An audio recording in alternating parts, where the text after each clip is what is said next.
¿Cuál es el valor del trabajo? ¿Cómo lo podemos enseñar? ¿Cómo también lo debemos llevar a sus justas proporciones? Son 3 preguntas que van a estar involucradas en este episodio de hoy. Son preguntas que nos debemos hacer constantemente, porque muchas veces de pronto solemos ponerle más peso al trabajo de lo que se necesita, menos al bienestar, al tiempo en familia. Y este episodio pues va a ser una reflexión sobre eso.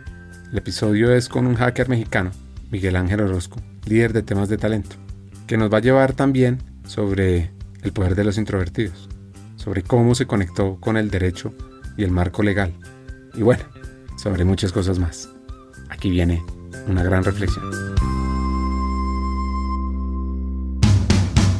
Bienvenidos a Hackers del Talento, el podcast que busca cambiar el juego por lo humano.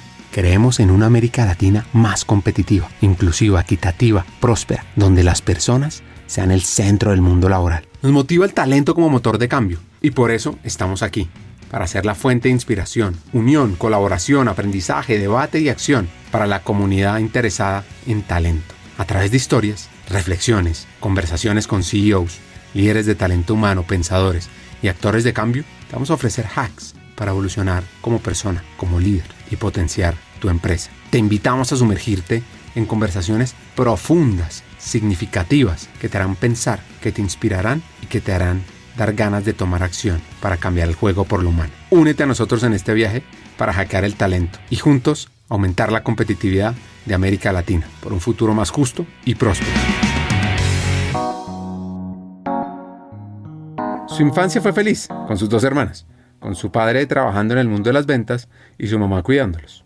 Y uno de los recuerdos que tiene es una herramienta muy poderosa, que yo ya le robé la idea y la comencé a aplicar con buenos resultados. Y sobre todo, pues los que somos padres, la deberíamos anotar.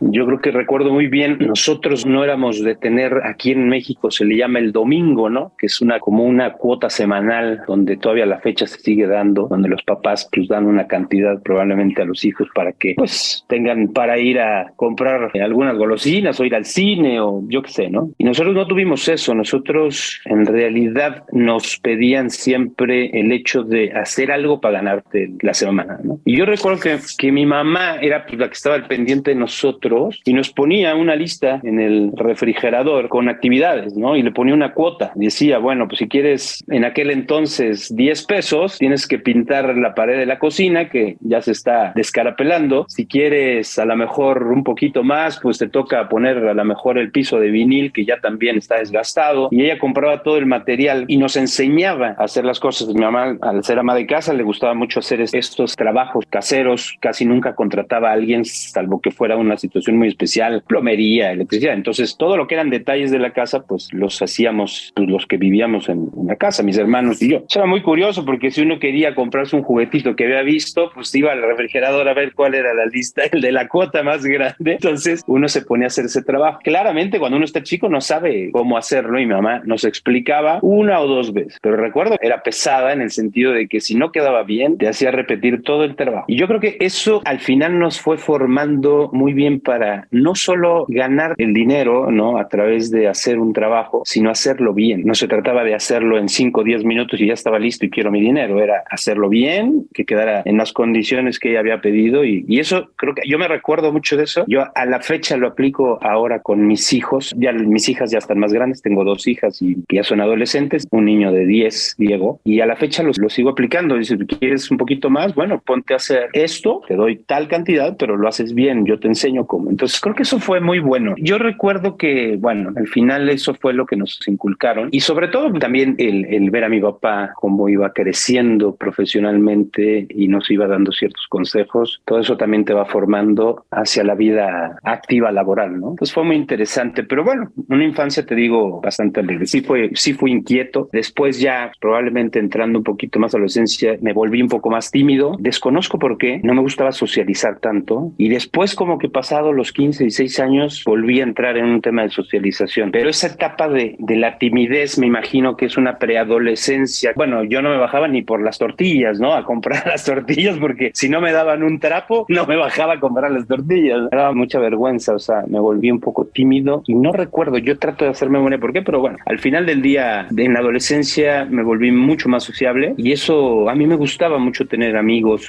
socializar, relacionarme, y al final del día creo que ahí se me da muy bien las relaciones. Por eso amo este mundo de recursos humanos. El hecho de tener contacto con la gente, de ayudar al desarrollo de la gente, me parece fenomenal. A menudo celebramos la extroversión, la sociabilidad. Lo que he encontrado también es que hay un tesoro oculto que brilla con una luz propia, y es el poder de los introvertidos. En su libro, con este título, Susan Cain nos invita a descubrir y a valorar la maravilla de ser introvertidos. Nos muestra que la quietud no es sinónimo de debilidad, sino de una riqueza interior profunda y poderosa. Los introvertidos tienen un don especial para reflexionar, para escuchar de manera atenta, para tener una observación perspicaz. Son aquellos que encuentran su fuerza en la soledad y en la introspección, y a través de esa conexión consigo mismos son capaces de crear, de contribuir en formas únicas y significativas. Por eso, la creatividad del ingenio florece en esos espacios silenciosos. Estos líderes son empáticos, son visionarios, son capaces de escuchar y entender las necesidades de los demás en un mundo en el que estamos viendo cada vez más ruidoso, apresurado y extrovertido. Así que esta es una invitación a celebrar el poder de los introvertidos, su capacidad para hacer una diferencia y recordar que en la quietud y la contemplación hay una fuerza inigualable.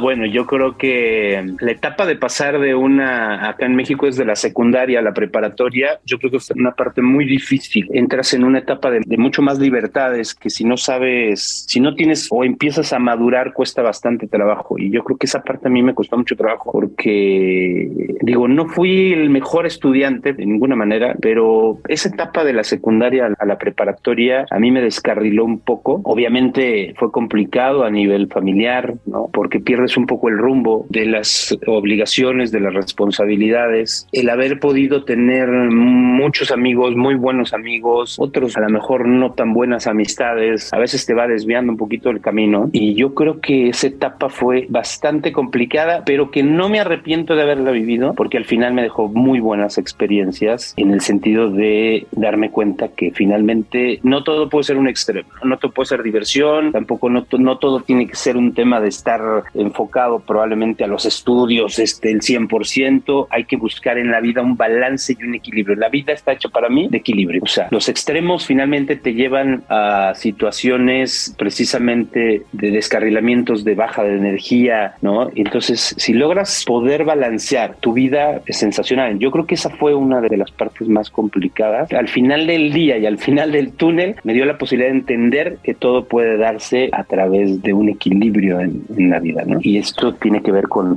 el estudio y la diversión o los amigos, parte más relajada, ¿no? Que vas viviendo en la adolescencia. Y bueno, yo creo que fue esa, sin duda.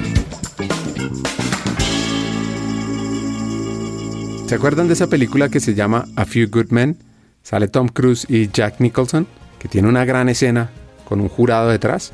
Un momento donde Tom Cruise está interrogando a Jack Nicholson. Pongan atención a esta parte de la escena. Lieutenant Kendrick ordered the code red to me because that's what you told Lieutenant Kendrick to do. Object! And when it went bad, you cut these guys loose! Your Honor, you had markers inside a phony transfer. Your Honor, you doctored the logbook. Damn it, Captain! You coerced the doctor. Consider yourself in contempt. Colonel Jessup, did you order the code red? You don't have to answer that question. I'll answer the question. You want answers? I think I'm entitled. You want answers? I want the truth! You can't handle the truth! Son, we live in a world that has walls, and those walls have to be guarded by men with guns. Who's gonna do it? You? You, Lieutenant Weinberg? I have a greater responsibility than you can possibly fathom. You weep for Santiago and you curse the Marines. You have that luxury. You have the luxury of not knowing what I know, that Santiago's death, while tragic, probably saved lives. And my existence, while grotesque and incomprehensible to you, saves lives. Pues entonces Miguel Ángel se inspiró en este tipo de películas, de historias. Y les soy franco, cuando yo veía esas escenas, estando joven, decía, yo quiero estar ahí. Yo quiero ser como ese abogado que logra la justicia.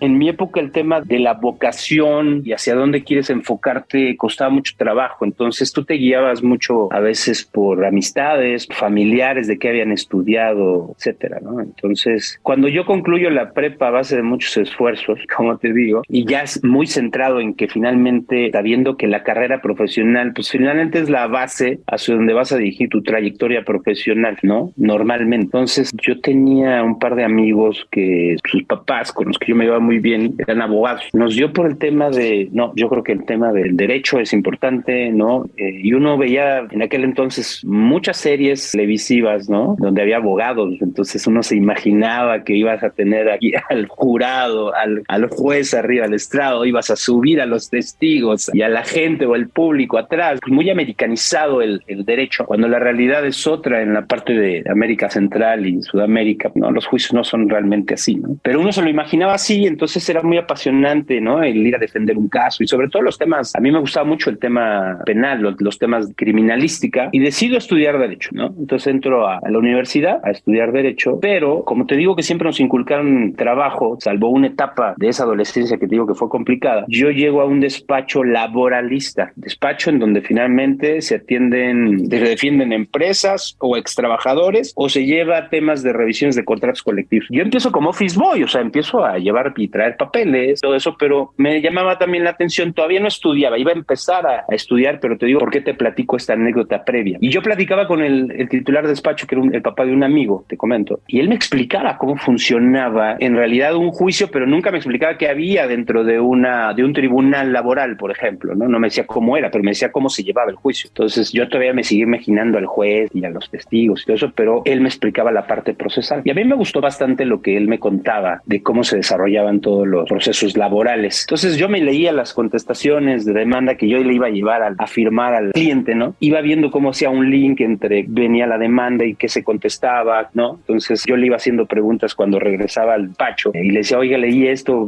por qué es, y él me explicaba, ¿no? Entonces ahí es donde también me empiezo a interesar mucho. No me dejaba de gustar el tema penal, me gustaba bastante, pero también el laboral me inclinaba por el gusto de todo lo que era la legislación laboral. Y estudio la carrera, al final del día te das cuenta que ya en la práctica los juicios no se llevan de esa manera. Cuando ya empiezas a visitar los tribunales es completamente distinto en México y seguramente en Latinoamérica. Pero bueno, me gustaba mucho el tema de la parte procesal, sobre todo ya en la carrera. Y al final veo que el tema penal, hacia llevarlo a una práctica, podría ser bastante complicado. Incluso a veces en temas de principios, valores, el tema de que te toque algún cliente que en realidad tengas que defenderlo por algún delito grave, ¿no? Como homicidio, violaciones, todo eso. Yo decía no.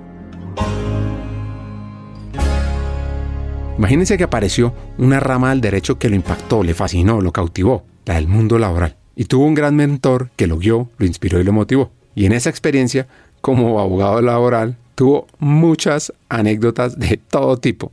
Tengo varias anécdotas y casos muy retadores, por supuesto. A lo mejor te platico uno, ¿no? La primera vez que a mí me dejaron solo en una audiencia. Normalmente cuando yo iba tenía al abogado principal, el que me enseñaba todo, pues era como el sensei, ¿no? Entonces ya cuando te empiezan a soltar en una audiencia, porque es una gran responsabilidad. Si tú fallas en la audiencia, puede ser millonaria el laudo, ¿no? O la resolución, ¿no? Equivocarte no se vale en un litigio. Tienes que ir muy preparado. Entonces es todo un proceso de formación. Haz de cuenta como el karate, hasta llegar a una cierta cinta en donde dices, bueno, ya puedes tener un combate y aquí te estoy guiando como litigante principal, como el abogado principal de la cuenta. Y ese día se juntaron dos audiencias y me mandan a mí solo. Pues evidentemente uno, claro que aparentas estar muy joven, muy junior, y yo me acuerdo que el abogado se dio cuenta que yo estaba bastante joven y normalmente ya los abogados muy avanzados pues tratan de ponerte un 4, ¿no? Para que te equivoques. Entonces hay una defensa en el juicio laboral en México donde la defensa de una empresa puede ser ofrecer el trabajo y negar el despido. Esa es una defensa que hay en el juicio hacia las compañías, hacia el empleador, que no es lo mismo que la reinstalación, que es una acción del trabajador. La acción del trabajador tiene la reinstalación y la indemnización, o la indemnización, puede tener esas dos. Para poder defenderte, y a veces tiene que ver con tecnicismos, revertir las cargas de la prueba, porque siempre la carga de la prueba es del empleador, no del trabajador. Siempre el colaborador, el extrabajador está muy defendido por la ley, ley. Entonces hay ciertas estrategias de litigio en donde dices, oye, yo no te ofrezco el trabajo, aquí está tu trabajo, regresa a trabajar, y con eso él te tiene que comprobar que fue despedido. Porque probar un hecho negativo es complicado. O sea, ¿cómo pruebas un hecho negativo, no? Lo desvirtúas, pero no lo pruebas. Entonces hay ciertas estrategias. Entonces cuando yo ofrezco el trabajo y le niego el despido en ese juicio, en la réplica que tiene el abogado dice, bueno, pues en virtud de que el abogado ha ofrecido la reinstalación, se entiende entonces que sí fue despedido el trabajador. Y en ese momento yo dije, no, a ver.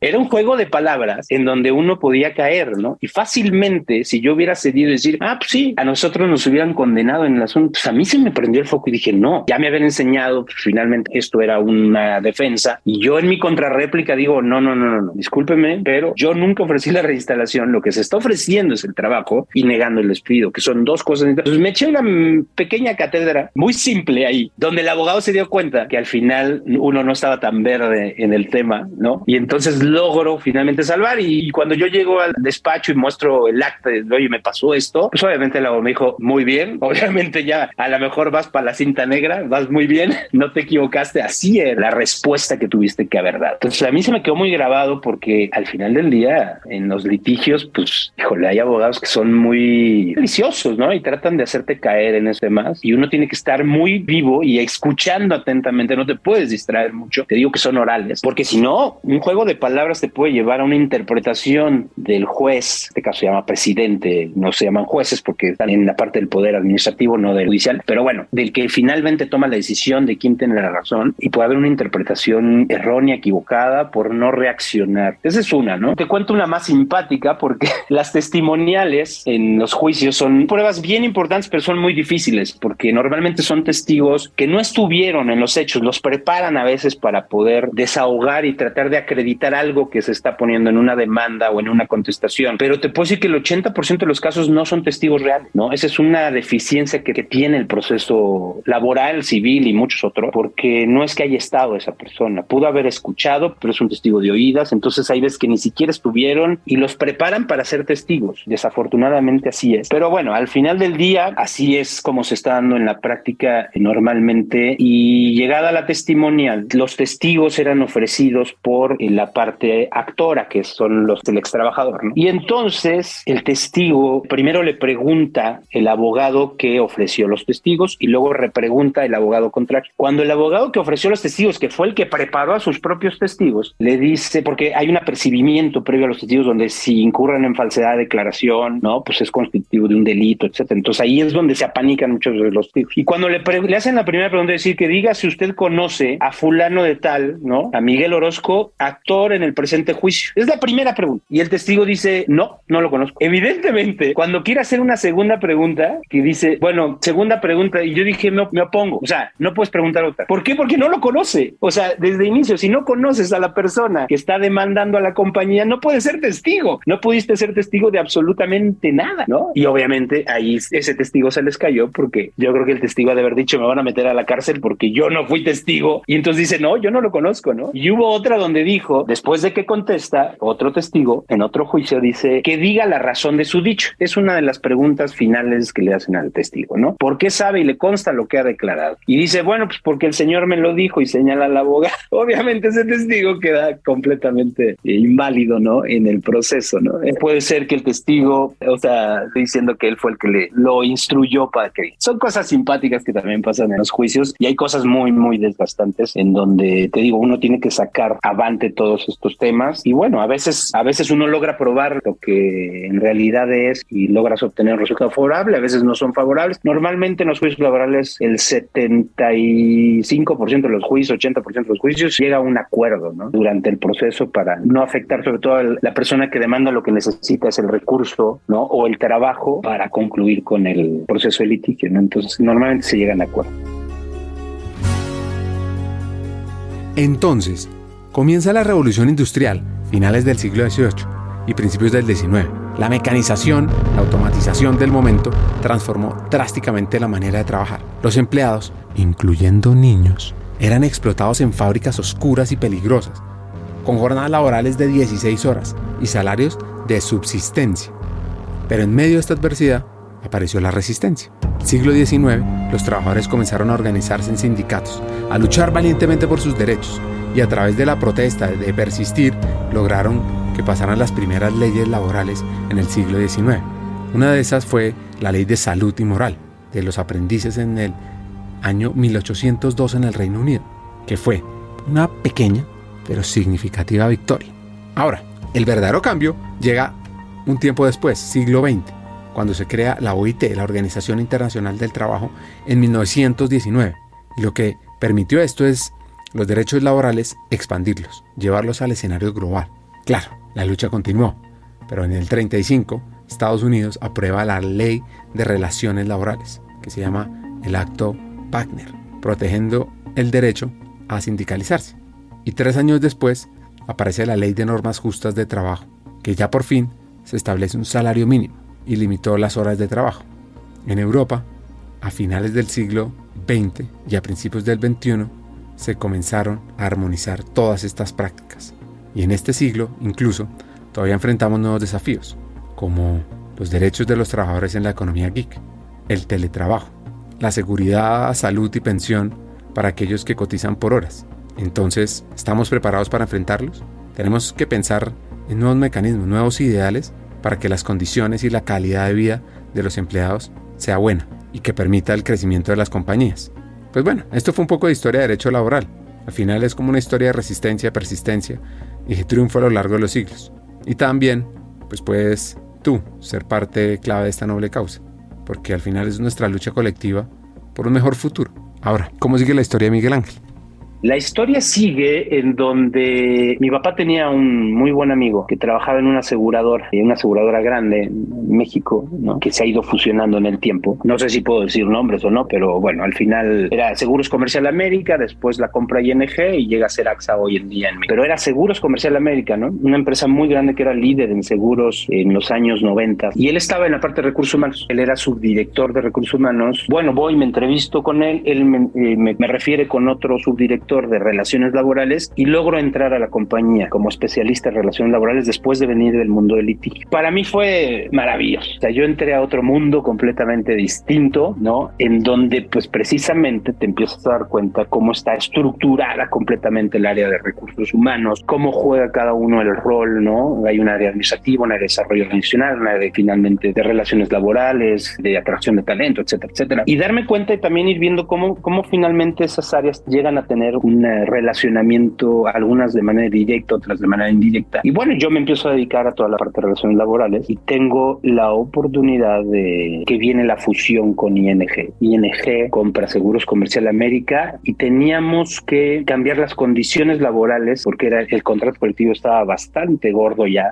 Con el paso del tiempo se van engordando los contratos colectivos. Y evidentemente, pues los compradores decían, yo no quiero un contrato colectivo de ese tamaño porque había préstamos para créditos hipotecarios, para autos, o sea, había una cantidad de beneficios que había que ellos decían, no, para mí es un costo muy alto y yo necesito sí un contrato competitivo en el mercado, pero no tan inflado, tan elevado, porque si no en el tiempo no te permite también seguir desarrollando o incrementando beneficios hacia los colaboradores. Entonces había que pues liquidar a los 3,500 colaboradores y volverlos a contratar y explicarles del sindicato hasta todos los colaboradores en la compañía que las condiciones iban a cambiar, que ya no iban a ser las mismas, ¿no? Entonces eso pues fue un proceso que nos llevó en logística y que fue asignado a relaciones laborales, el proyecto, pues alrededor de un año, ¿no? El poder hacer todo el plan logístico, todos los documentos nuevos, negociar evidentemente todas las condiciones nuevas y luego ir a comunicarlas a nivel nacional. Entonces prácticamente el área de recursos humanos que se quedó funcionando pues fue el área administrativa, la de nómina, el payroll, nada más para pagarle a la gente. Todos los demás, que éramos alrededor de 80 personas en recursos humanos, más o menos, nos dedicamos a formar squads o equipos para implementar la logística. Ya una vez haciendo toda la planeación, quién iba a viajar a comunicar, quién iba a viajar a liquidar a la gente y volverla a contratar, porque aunque haya una liquidación de por medio, una indemnización de por medio, pues si no hay una comunicación verdaderamente puntual, clara, concreta, no te funciona el proceso. O sea, vas a tener gente inconforme o vas a tener gente que va a decidir que lo va a pensar y que luego regresa, y no podíamos permitirnos tener tener esas brechas porque la compañía tenía que seguir funcionando. Entonces era como siempre, ¿no? Cambiar las llantas con el pleno avión en vuelo. Y fue un proceso que salió maravillosamente bien, de punta a punta. No tuvimos una sola demanda, solamente 2 personas no aceptaron, pero decidieron terminar la relación porque ya también tenían procesos de jubilación y ya no querían continuar. Entonces, realmente no fue un tema de contingencia, sino fue un tema que tenía una razón de ser. Entonces, que puedo decir que fue impecable, ¿no? Gracias a todo un equipo y gracias a todos los que participamos, pero fue un proceso que también a mí me dejó muchos aprendizajes y sobre todo mucho conocimiento cómo hacer más efectivos este tipo de transferencias entre empresas, ¿no? Y ahí es donde digo, empiezo a meterme al mundo de recursos humanos, terminamos con este proceso y al final pues me empecé a dedicar a buscar la forma de evitar y tener contingencias y volverte un poquito más preventivos, tratando también de hacer procesos dignos en la compañía. Había procesos en donde no había razón de ser y se negociaban las salidas y yo decía, pero ¿por qué negocias una salida? Porque si es su derecho, porque tienes que restarle los plata al que finalmente le corresponde, si al final es tu derecho, ¿no? Entonces, la forma en que hacían los procesos, tratar de cambiar la manera en que tú le comunicas a un colaborador que se tiene que ir de una compañía. Entonces, encontrar la manera de hacer procesos dignos en la organización donde la gente al final del día cuando se va puede seguir siendo tu cliente incluso, puede seguir recomendándote, ¿no? Aunque hayas tomado la decisión de terminar la relación, si él se va contento de la organización y vivió una buena experiencia de principio a fin, pues la persona te va a recomendar y va a estar agradecida con lo que vivió en la compañía, con lo que aprendió. Cuando tú en esa punta final terminas mal una relación, la persona se va a ir pateando un bote y va a ir mentándole, ¿no? La mamá a la compañía y desprestigiándola, ¿no? Entonces ahí es donde empezamos a trabajar también.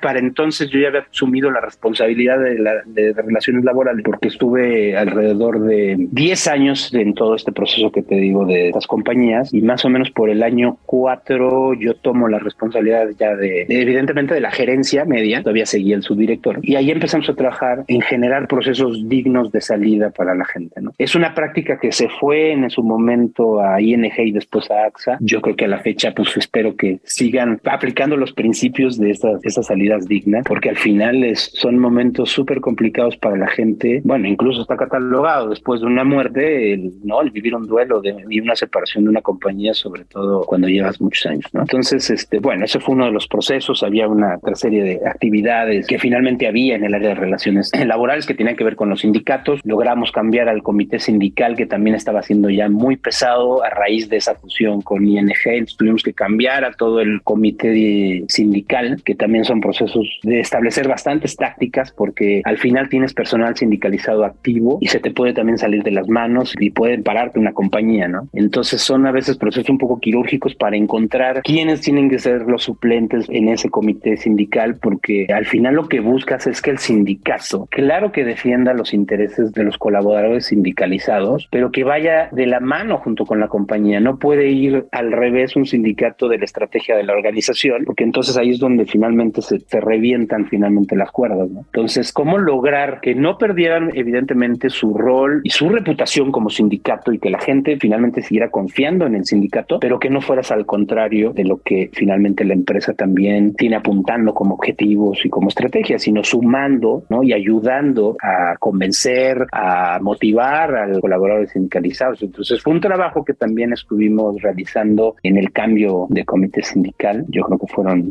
logros bien interesantes. Pues bueno, más o menos es eso. Entonces ahí es donde empiezo a conocer, te digo, el mundo de recursos humanos y el hecho de estar en contacto con la gente y el hecho de ver y pasando los años y viviendo también cómo se va desarrollando la gente y dije, wow, esto es genial. O sea, el tener la oportunidad de contribuir a que alguien se desarrolle en una organización y que eso repercute en su desarrollo profesional y personal, a mí me parece maravilloso. Y ahí es donde dije, no regreso al litigio. Aquí me planto, ¿no? Entonces esa fue un poco la carrera que hice en esta compañía y luego me llaman de la compañía en la que actualmente estoy. Hagamos una pausa. Como sabes, en Hackers del Talento estamos en una misión: cambiar el mundo laboral por uno más humano, inclusivo, próspero y competitivo. No lo podemos hacer solos, para nada. Necesitamos tu ayuda. Te invitamos a compartir este episodio con una persona, con alguien que quieras, con alguien que sientas que puede aprender, que puede evolucionar con los hacks que compartimos en este episodio, porque juntos vamos a inspirar a más talentos a sumarse a este movimiento de humanizar América Latina. Y si quieres unirte, si quieres profundizar y estar a la vanguardia, suscríbete al podcast, síguenos en LinkedIn para recibir noticias diarias, suscríbete en nuestra página hackersdeltalento.com, al newsletter Cartas al Talento, y no te pierdas la oportunidad de marcar la diferencia en este mundo laboral y así transformar la vida de millones de personas, porque juntos podemos hacerlo posible. Nosotros ya estamos aquí dando el primer paso, y tú te unes a nuestra misión de cambiar el mundo laboral por uno más humano. Hagámoslo juntos. Sigamos con el episodio. Generar salidas dignas son procesos donde hoy por hoy son críticos para el futuro de una compañía. Temas como el outskilling o entrenamiento en nuevas competencias para las personas que salen de la compañía y que puedan conseguir un mejor trabajo cobran mayor relevancia. Entonces llega Miguel a un salto cuántico, a un nuevo rol donde maneja compliance, talento humano y temas legales. Era el director y el reto cambia. Para mí fue un salto cuántico, porque yo tenía un nivel subdirección en AXA y aquí yo pasaba a una dirección formando parte de un comité ejecutivo de una empresa así, ¿no? Contra una empresa en la que yo estaba que era muy grande, ¿no? Pero al final del día hay muchas responsabilidades de por medio, ¿no? No me angustiaba el tema de legal, ni de compliance, ni de recursos humanos, porque al final yo había tenido oportunidad de estar muy de cerca con todas estas áreas y sabía y conocía el rol y el funcionamiento de las áreas, sino más que nada el tema de la responsabilidad de formar parte de un comité, en donde tienes que empezar a ver temas financieros ya de alto nivel que yo no los domino, ¿no? Tengo que ponerme a estudiar en todo esto, o las áreas operativas, ¿no? O sea, conocía ya la operación, pero de una manera muy general, y aquí ya te tienes que empezar a meter mucho más a las tripas de un negocio como es una aseguradora, y que además, pues finalmente son negocios muy regulados por la autoridad. Entonces, dije, pues esta es la gran oportunidad, son cosas que no puedes dejar pasar y hay que atreverse a hacer, ¿no? Y ahí es cuando tengo la oportunidad de empezar a formar parte ya de un comité ejecutivo. Fue un año muy difícil, muy duro, porque era un poco cambiar y transformar la compañía, dejar de que fuera como una empresa familiar a llevarla a un corporativo, ya a una empresa consolidada, teniendo que enfocarse a mejorarlo, tener procesos, porque a veces ni siquiera había procesos, no había ni políticas. Entonces esa parte fue complicada porque uno llega de una compañía muy grande, es como si tú quieres encajar una esfera en un hueco de ese tamaño. No entra, no hay manera de que entre, no hay forma. Entonces yo me rompía la cabeza y decía, bueno, ¿qué no? Si esta es una empresa madura de donde yo venía. No, el tema es que uno tiene que empezar a entender la cultura de la organización también, el tamaño de la organización, y tienes que ir un paso a paso, ¿no? No puedes llegar con una ola y decir, o una avalancha y decir, esto es lo que teníamos que ir de a poco, hasta que logré entender que por ahí finalmente era el camino, y es cuando empezamos a hacer cambios en la organización, procesales, de políticas, un poco más de formalizaciones, las estructuras, ¿no? Porque al final había empezado con 15 personas, fue creciendo, cuando yo llegué eran alrededor de 50, entonces todos se sienten dueños de todo y de la empresa, entonces ellos decían si sí o si no, dabas un celular al director que si te caía bien se lo dabas, no decían, no, a ver, esto es una compañía, ¿no? Entonces ir cambiando toda esa cultura en esa etapa de la empresa fue muy complicado, y a la vez estar asumiendo responsabilidades y ir aprendiendo de cómo funciona, ¿no? A nivel ya comités directivos, una organización, aunque sea así de pequeña, porque tienes una región, porque tienes una casa matriz en donde empiezas a tener bastante relación. Fue complicado, fue bastante difícil para mí. Creo que después del primer año, evidentemente esto empezó a tomar mucho más ritmo, y bueno, pues sí, hoy la organización tiene 400 personas, ¿no? Es una organización que ya tiene una cierta marca empleadora, ¿no? Ya la ubican, posicionamiento en la Asociación de Seguros como aseguradora. Al final seguimos siendo una aseguradora pequeña, pero eso tiene que ver por el modelo de negocio, porque nosotros somos B2B2C, no somos B2C. Entonces nunca vamos a ser una aseguradora tradicional, pero después de 13 años casi que llevo acá, es súper gratificante y me sigo generando muchos retos de cómo seguir haciendo que la compañía siga creciendo, cómo seguir haciendo que la gente siga creciendo. Claramente en el camino durante esos 13 años, pues no es estático, ¿no? Cambian directivos, ¿no? Obviamente ajustas estructuras, ajustas cultura. Entonces, el gran sabor de boca en todo esto es que yo creo que después también de muchos años, el engagement de la gente es muy bueno, es súper bueno. O sea, quieren mucho a la organización, y esto tiene que ver pues con un trabajo claramente gestado probablemente desde recursos humanos, pero al final permeado por todos los líderes de la organización y los mismos colaboradores, de ser una muy buena compañía para trabajar. Les quiero contar una pequeña historia. Pasó hace varios años, en 1858 y en el 59, en la gran ciudad de Londres. Imagínense que había dos figuras ilustres, Sidney y Beatrice Webb, quienes nacieron en mundos distintos. Él, de una familia humilde, y ella, de un acaudalado comerciante. Entonces estaban ahí, se encontraban en el centro de la vida académica y política británica, en la famosa y naciente London School of Economics. Los Webb, unidos por su pasión por la justicia social, soñaban con un mundo en el que los servicios esenciales estuvieran disponibles para todos, independientemente de su origen social. Y ese sueño los llevó a promover el socialismo democrático, creyendo que era el camino hacia una sociedad más equitativa. Este par de personajes, con audacia y determinación, crearon la famosa London School of Economics. En sus salones, la próxima generación de líderes y pensadores se sumergió en el estudio de las ciencias sociales, forjando ideas que cambiarían el mundo. Lo que pasa es que el mundo exterior, en particular las calles llenas de gente de Londres, no quedaron olvidadas en su búsqueda. Beatriz, con su aguda mente y su corazón compasivo, se comenzó a meter en los barrios más pobres de la ciudad, documentando las duras realidades de la pobreza. Y lo interesante es que esas investigaciones detalladas, conmovedoras, retadoras, sacudieron la nación y allanaron el camino para las reformas de bienestar social. Mientras tanto, Sidney estaba ocupado en la arena política.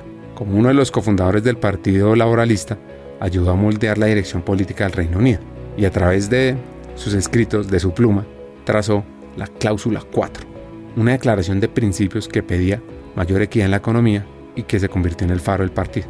Mientras tanto, su creencia en el poder de los sindicatos llevó a los Webb a escribir la historia del sindicalismo, un hito en la historia del movimiento obrero que todavía es citado hoy. Su compromiso con los trabajadores y su lucha se manifestó en cada palabra, dando voz a los que a menudo se encontraban sin voz. Ya pasados unos años, esta pareja fundó una revista, se llamaba New Statesman, ofreciendo un nuevo espacio para el debate intelectual y político, y mostraron una visión progresista que se difundió impactando a generaciones de lectores.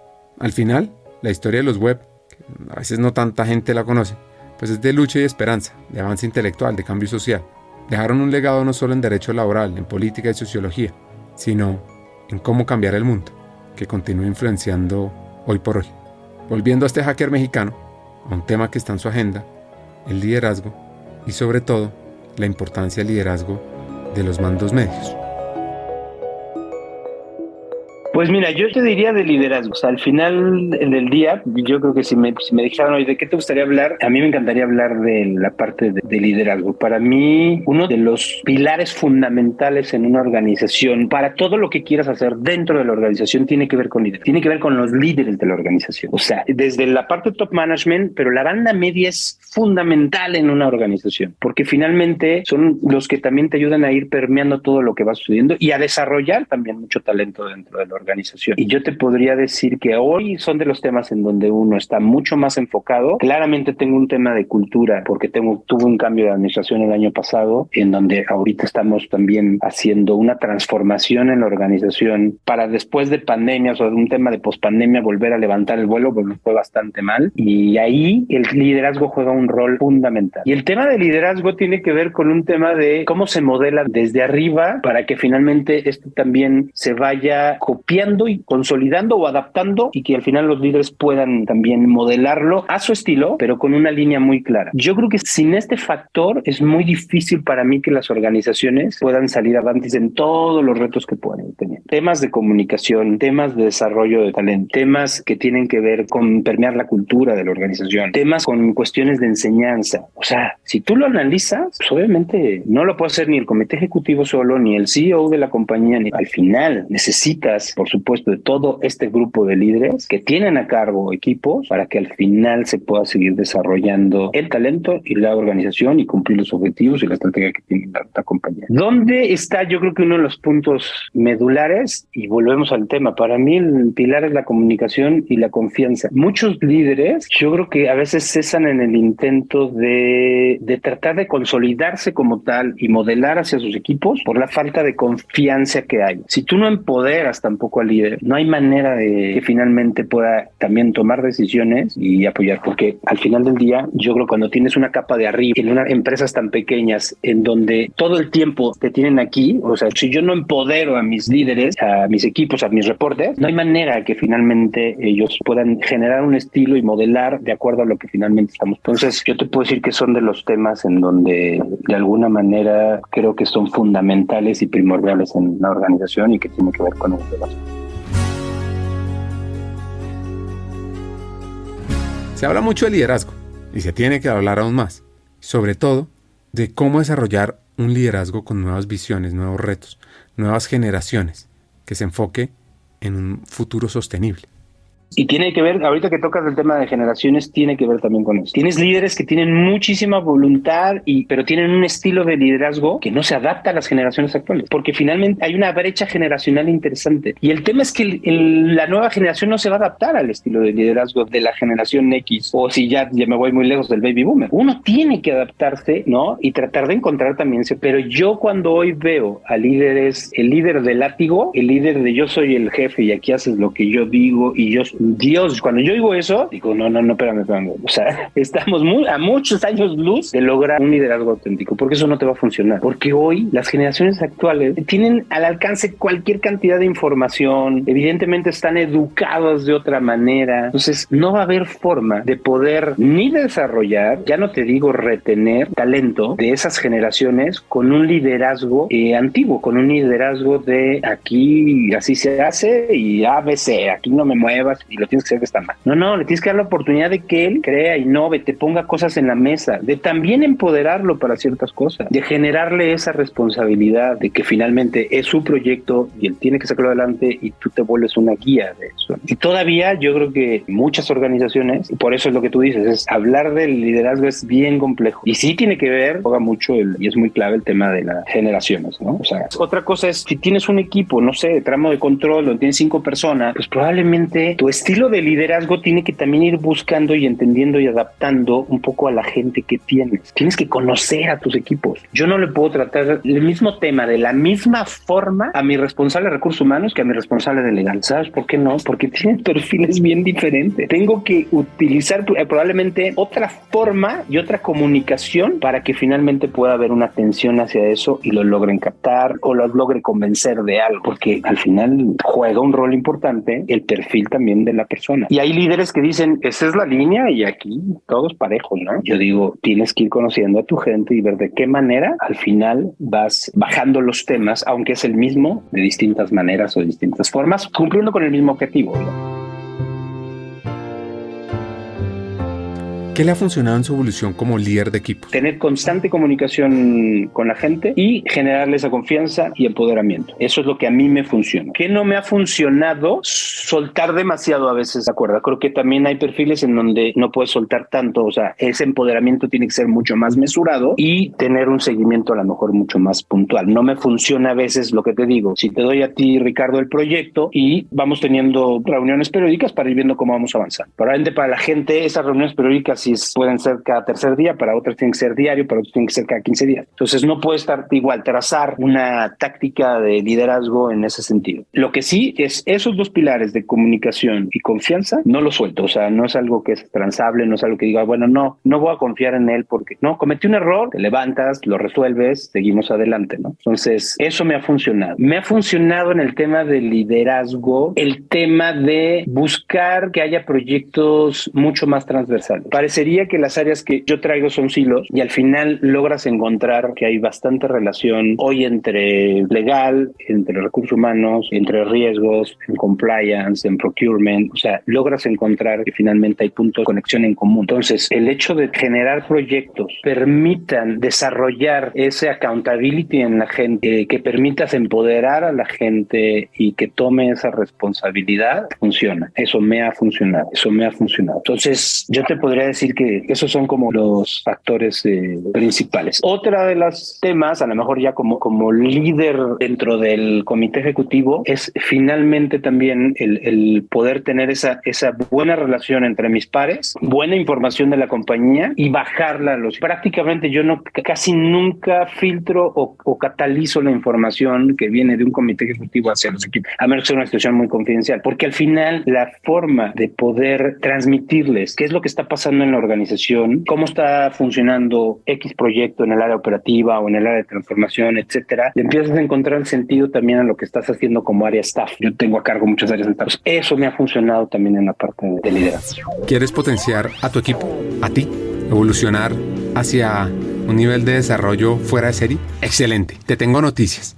Hemos diseñado un programa de formación pionero en la región, con el propósito de equiparte con las habilidades, conocimientos y herramientas esenciales de talento humano para evolucionar en tu rol de liderazgo. Te quiero presentar nuestro nuevo programa de formación, Talento Humano para Todos. Programa online en vivo, único en su tipo, creado para líderes de todas las áreas de las compañías de América Latina, aquellas personas dispuestas a romper moldes y potenciar su liderazgo humano.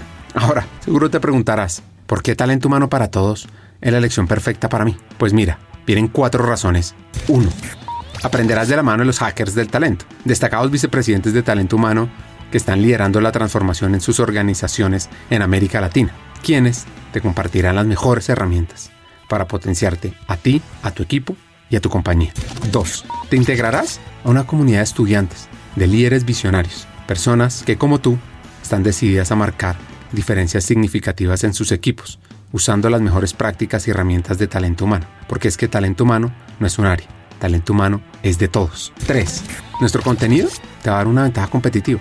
Vas a aprender temas como la importancia estratégica de talento humano, cómo atraer y desarrollar el mejor talento, cómo crear modelos de compensación atractivos, sobre el poder de la cultura organizacional, change management, aspectos legales del mundo laboral, los desafíos del futuro del trabajo, la experiencia del empleado, el liderazgo transformador y también cómo gestionar la diversidad, la equidad y la inclusión.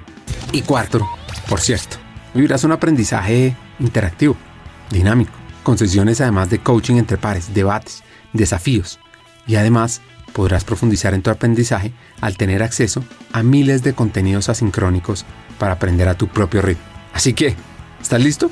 ¿Estás lista para hacer esa chispa que impulse el cambio en ti, en tu equipo, en el mundo laboral de América Latina? Únete a Talento Humano para Todos. Comienza tu viaje hacia el liderazgo transformador. Es muy fácil. Regístrate ya en www.hackersdeltalento.com. Buscas Talento Humano para Todos. Te inscribes y arrancas a aprender. Eso sí, solo te digo, los cupos son limitados. Así que no esperes más. Tu equipo y América Latina te necesitan ahora más que nunca. Porque talento humano no es la responsabilidad de un área, es de toda una compañía. Y tú como líder vas a aprender cómo potenciarlo. Sigamos con el episodio.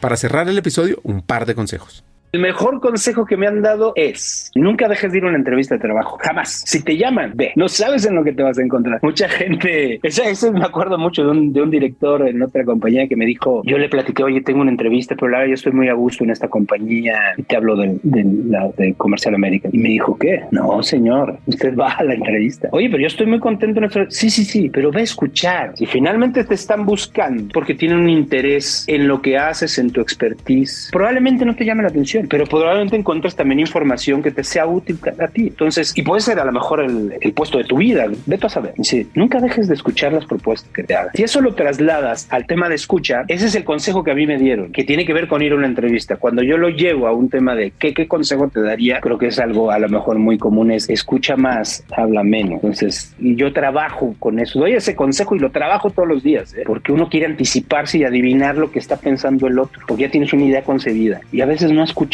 y que puede haber una propuesta interesantísima y el hecho de coartar o no escuchar completa la idea o a la persona que tienes de enfrente, te puedes perder de cosas súper interesantes y además puedes ir perdiendo también la confianza en la gente, decir, bueno, no me escucharon. Entonces yo digo, mi consejo es escucha primero. Escucha más, habla menos. Lo primero que hacer es escuchar. Antes de hablar, escucha. Mientras vamos cerrando el episodio, los quiero dejar con una canción de Rafael llamada La Canción del Trabajo. Arrastrar la dura cadena, trabajar sin tregua y sin fin, es lo mismo que una condena que ninguno puede eludir. Bueno, pues conversar con Miguel Ángel Orozco es muy interesante, por ese proceso de autorreflexión, por esa visión del mundo del trabajo, por esa conexión con talento humano. Y acá vienen mis 3 hacks. El primero, así como trabajamos por atraer el mejor talento, debemos generar esa experiencia de salida en los procesos de outskilling. 2. Invertir en el desarrollo de líderes. Claro que es una constante para evolucionar las organizaciones. Y un punto muy importante son los nuevos liderazgos que surgen, esas personas que alcanzan una posición donde ya tienen responsabilidad de más equipos. Y esos liderazgos medios, que son los filtros de una buena, una mala cultura, un mayor o un menor desempeño. Y 3, enseñémosle a los jóvenes y a los niños el valor del trabajo. Hasta un siguiente episodio, sigamos hackeando el talento. Comparte este episodio con alguien para seguir evolucionando.